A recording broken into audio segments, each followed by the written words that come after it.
جانور ذبح کرنے کا طریقہ۔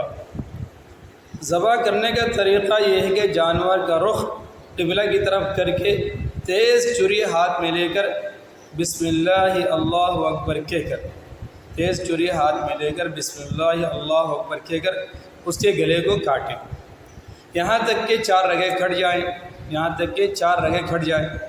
ایک نرخرا جس سے جانور سانس لیتا ہے، دوسری اس سے چپکی ہوئی وہ نالی ہے جس سے دانہ پانی جاتا ہے، اور 2 موٹی شہرگیں جو ان دونوں کے دائیں بائیں ہوتی ہے۔ اگر ان 4 میں سے 3 رگیں کٹ جائے تب بھی ذبح درست ہے، اس کا کھانا حلال ہے۔ اور اگر صرف 2 رگیں کٹی اور 2 نہیں کٹی تو جانور مردار ہو گیا، اس کا کھانا درست نہیں۔ ذبح کے وقت جان بوجھ کر بسم اللہ نہیں پڑھی تو وہ جانور مردار ہے۔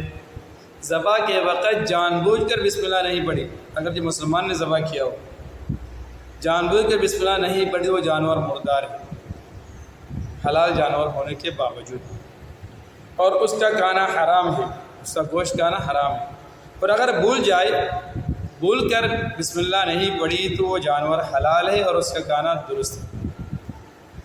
کن چھری سے ذبح کرنا مکروہ ہے، کن چھری سے ذبح کرنا مکروہ ہے، چھری تیز نہیں، کیونکہ اس سے جانور کو بہت تکلیف ہوتی ہے۔ اسی طرح ٹھنڈا ہونے سے پہلے اس کی کال کھینچنا، ہاتھ پاؤں توڑنا، کاٹنا، اور 2 نالیاں اور 2 رگیں چاروں کٹ جانے کے بعد بھی گلا کاٹے جانا، یہ سب مکروہ ہے۔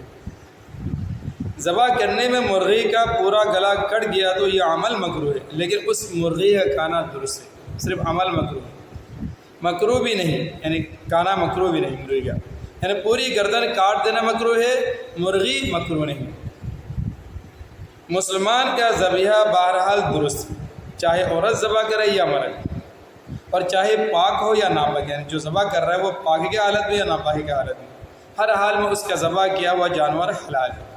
اور کافر کا ذبح کیا ہوا جانور حرام ہے، اور کافر کا ذبح کیا ہوا جانور حرام ہے۔ البتہ کفار میں سے صرف یہود و نصارہ واقعتاً یہودی واقعتاً نصارہ اسلامی طریقے کے مطابق ذبح کرے تو اس کا ذبح کیا ہوا جانور بھی حلال ہے، اور ان کا اپنا جو مذہب ہے اس میں بھی اسلامی ہی کا طریقہ ہے۔ تو یہود و نصارہ جو اسلامی طریقے کے مطابق ذبح کرے ان کا ذبح کیا ہوا جانور بھی حلال ہے۔ بقیہ کفار جو ہے یہود و نصارہ کے علاوہ ان کا ذبح کیا ہوا چاہے وہ اسلامی طریقے سے مطابق ذبح کرے پھر بھی اس کا ذبح کیا ہوا جانور حلال نہیں، مردار ہے، حرام ہے۔ جو چیز تیز دار والی ہو جیسے دار والا پتھر، گنے یا بانس کا چھلکا وغیرہ، ان سب سے ذبح کرنا درست ہے۔